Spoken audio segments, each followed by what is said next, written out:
Alors le premier élément qu'on va voir dans ce script, c'est ce bouton-là qui permet de créer un calque que j'ai appelé Easy Shape Zone. Pourquoi Easy Shape Zone? Easy parce que c'est le nom de mes outils. Shape parce que finalement c'est un calque vectoriel. Et Zone parce que c'est cet élément-là qui nous permettra de définir 10 zones pour d'autres types de calques. C'est ce que je vous expliquerai par la suite. Dans un premier temps, je peux vous montrer tout simplement en fait. Donc c'est un calque vectoriel. Et l'intérêt de ce Easy Shape Zone, c'est qu'il a des paramètres déjà prédéfinis. Et donc on peut venir manipuler les éléments directement depuis le panneau effet, sans rentrer dans les paramètres. Et l'autre chose, c'est qu'il est donc en lien avec le script. Et le script ici va nous permettre d'aller placer le point d'ancrage à différents endroits, un peu comme le script Anchor Point Mover permet de le faire pour des types de calques. Mais vous savez comme moi que le calque vectoriel c'est un peu différent, c'est point d'ancrage, il y a à la fois le point d'ancrage du calque et à la fois le point d'ancrage du rectangle en vectoriel. Donc on s'y perd et là le script le résout. Donc ça va permettre quoi? Par exemple de définir de créer des zones rapidement dans mon écran. Imaginons je veux un lower third en bas. Donc en ayant mis le point d'ancrage en bas à gauche, ça me permet de m'assurer qu'il se place comme ça. Et si je duplique le calque, par exemple, je vais vouloir un logo en haut à gauche. Donc je vais placer mon point d'ancrage en haut à gauche et puis je vais faire un carré. Donc l'autre intérêt, c'est aussi qu'on peut manipuler les dimensions précisément avec des valeurs digitales. Voilà, donc ici par exemple, c'est parce que je voudrais mettre un logo qui sera toujours en haut à gauche de ma composition. Et on va quand même faire une autre zone pour comprendre. On va mettre le point d'ancrage ici. Par exemple, je sais pas, on ira mettre peut-être une image à cet endroit-là. Ensuite, on va pouvoir sélectionner nos éléments et avec ce bouton FFX leur appliquer le preset qui va permettre de gérer les positions adaptatives et les animations aussi. Alors, on a soit la possibilité d'appuyer sur le bouton, mais dans ce cas-là, il applique le preset et met le calque au centre pile poil de la composition. On a aussi l'option d'appuyer sur le bouton en gardant la touche Maj appuyée. Ce qui fait que quand on a appuyé sur le bouton avec la touche Maj, il a automatiquement réfléchi à ce qu'on voulait faire. Donc si on prend ce calque, on voit qu'il l'a mis, ici, il l'a mis dans le coin en haut à gauche avec des bords qui sont ici. Lui, il nous l'a mis en haut à droite et lui, il nous l'a mis en bas à gauche. Alors à quoi ça sert tout ça? C'est que désormais, les éléments sont adaptatifs à la composition. Vous allez voir que si je change les dimensions de la composition, eh bien, les éléments vont rester là où ils sont censés être. Voilà. Une fois qu'on les a, on a tout un tas de réglages possibles. Alors en fait, on a ici la possibilité de faire entrer les éléments par la gauche, la droite, le haut et le bas. Par exemple, si j'appuie sur ce bouton, on voit qu'il va rentrer L pour left, R pour right. Donc il va rentrer par la gauche et il va aller repartir par la droite. Et ce, en fait, à partir du moment où vous avez les points d'entrée et de sortie des calques. Alors là, on est sur une base un peu grande. Je vais réduire. Voilà, j'ai mis une composition à 10 secondes pour qu'on y voit plus clair. Donc on peut voir que cet élément-là, je vais le mettre dans une couleur, le cyan, hop, il va rentrer par la gauche. Vous voyez, en fait, ce qui se passe, c'est qu'il se place automatiquement sur le bord. Et vous n'avez pas besoin de point clé, il commence au point d'entrée. Et au point de sortie, qu'est-ce qu'on a? On a qui va sortir vers la droite. Voilà, il va repartir à droite. Je pourrais lui demander de rentrer par la gauche et de ressortir par la gauche. Voilà. Donc on peut prendre tous les éléments et avec la drop-down list qui est ici, on va en fait modifier les valeurs qui sont là, mais pour plusieurs calques à la fois. Donc imaginons, moi je vais tous les faire venir de la gauche et repartir à gauche. Bon, voilà, automatiquement, ils repartiront avec leur point d'entrée et leur point de sortie. Donc si je coupe, ils rentrent tous et ils repartent tous. Première chose, donc pourquoi l'animation est adaptative, c'est que même si les dimensions de la composition sont amenées à changer, si je réduis, les éléments commencent toujours bien au bord.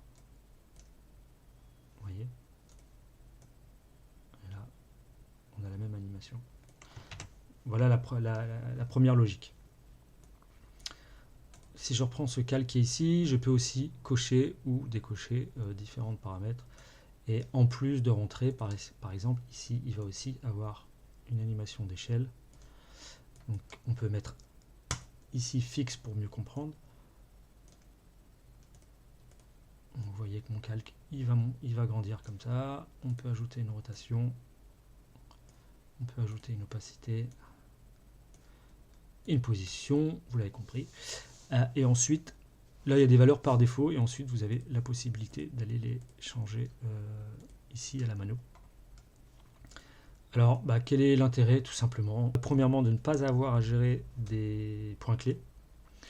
Ce qui permet donc de pouvoir travailler de cette manière-là pour définir les timings d'entrée et de sortie.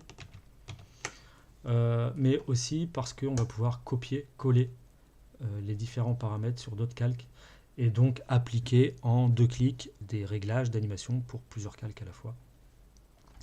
Donc vous verrez, je ne rentre pas dans les détails, mais vous avez donc ces paramètres ici. Ensuite là, c'est pour pouvoir activer ou non une oscillation à l'entrée. Là, c'est pour définir la durée d'entrée et de sortie. Donc actuellement, l'animation va durer 1 seconde. Vous pouvez modifier.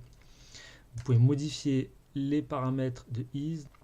Et donc tout ça sont séparés en plusieurs pseudo-effects pour pouvoir copier-coller ce que vous voulez. Vous pouvez sélectionner que les inode bounds et l'ajouter et le mettre si vous voulez. Vous avez une valeur qui vous convient pour l'appliquer à tous les autres calques. Donc tous ces éléments peuvent être copiés-collés, plusieurs ou un à la fois. On a ensuite ce paramètre-là qui est en fait la même chose que ce qui est ici. Donc là, par exemple, je le balance en haut à droite et vous voyez que ça le change ici. Vous pourriez le changer aussi à la mano, top, top left. Mais l'intérêt de cette interface-là, c'est que vous allez pouvoir modifier la valeur pour plusieurs calques à la fois. Lui, j'ai pas mis par droite, j'ai mis par le bas. On va le mettre par la droite. Voilà, quelque chose comme ça. L'idée avec tout ça, c'est que par exemple, vous vouliez les utiliser comme zone. Imaginons vous avez une image. Vous avez une image, bon. Si je mets mon image ici, et que je lui applique le preset, j'ai donc les mêmes principes que ce que je vous ai expliqué tout à l'heure. Donc mon image peut venir se placer dans un endroit de la composition. Et l'intérêt d'avoir des zones, c'est qu'au lieu que le calque se place par rapport à la composition, il peut se placer par rapport à un calque. Donc imaginons que je veux l'image dans cette zone ici, qui est le calque 2. J'ai juste à dire à ma photo d'aller utiliser le calque 2 comme zone. Et là, il va se placer au centre de cette zone. Et désormais, si je modifie les valeurs qui sont là, il va aller se placer dans les coins non pas de la composition, mais de la zone en question. Et on va avoir, comme tout à l'heure, les mêmes possibilités d'animation adaptative. C'est-à-dire que si ce calque désormais est fixe, le calque rose est fixe, et bien maintenant, la photo Nike, je peux utiliser les mêmes paramètres, par exemple de le faire rentrer par la gauche et ressortir par la droite, mais en l'occurrence, sa zone sera le calque et non plus la composition. Donc vous pouvez faire entrer un élément à l'intérieur, à l'extérieur d'une zone. Ok. Donc là, vous voyez que quand le calque est à l'extérieur, il est visible. Donc vous allez pouvoir mettre le track matte de cette manière-là pour que ça rentre seulement dans la zone. Vous connaissez le track matte, je ne vous explique pas. Bon, c'est pour ça que vous avez ce bouton-là qui vous permet de le faire mieux. C'est-à-dire que si vous avez un calque ici, en appuyant sur ce bouton, il va automatiquement regarder quel est son calque zone et il va lui mettre le bon track matte. Alors la première chose, c'est qu'il ne ferme pas la visibilité du calque déjà. Et surtout, si vous avez plusieurs calques qui ont chacun des zones différentes, donc je vais vous montrer, par exemple, je vais mettre un qui doit aller dans cette zone et un qui doit aller dans la zone 6. Voilà. Donc bah, actuellement, ils ont tous le même trackmap, mais si je sélectionne et que j'appuie sur ce bouton, voilà, ils se mettent bien dans leur bonne zone respective. Vous avez ensuite peut-être envie que ces photos s'adaptent à la zone. Là, on peut voir que la photo de la chaussure est bien trop grande. Là, elle est un peu trop petite. Bon, là, ça peut passer, mais... Donc, ce qui se passe, c'est que vous allez prendre les calques, et si vous utilisez ce bouton-là, en appuyant dessus, chaque calque va se voir rajouter un nouveau paramètre. Et ce paramètre, par défaut, qu'est-ce qu'il fait? Eh bien, il va faire en sorte que l'image adapte sa taille à la zone dans laquelle il est adapté. Donc vous avez vu là, toutes les photos se sont adaptées pour être visibles entièrement. Vous voyez, la photo n'est pas coupée. C'est pour ça qu'ici vous avez des zones roses, parce qu'en fait l'image ne remplit pas forcément toute la zone, mais là elle est sur l'option de voir l'image en entier. Si par exemple ce calque-là, vous le sélectionnez et vous ne mettiez plus full image mais full zone, là la photo va prendre les dimensions complètes de la zone. Je le fais pour cet exemple-là. Voilà. Et quand on parle d'adaptativité, c'est que vous voyez, même en ayant changé les dimensions, eh bien l'image pour laquelle j'avais demandé de rentrer par la gauche et de sortir par la droite, elle continue à le faire au pixel près. Si je modifie les dimensions de la zone qui est là, vous allez voir que la photo va s'agrandir. Lui, cette photo actuellement elle est encore en full image, donc si je la mets en full zone et que je refais la même manipulation, voilà ce qui va se passer. Je vais enlever les animations.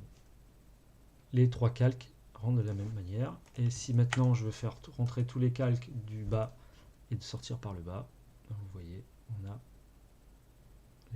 Ensuite, l'autre chose à comprendre, c'est qu'une zone peut aussi être rattachée à une autre zone. Alors, imaginons je crée une nouvelle zone que je mets en bleu.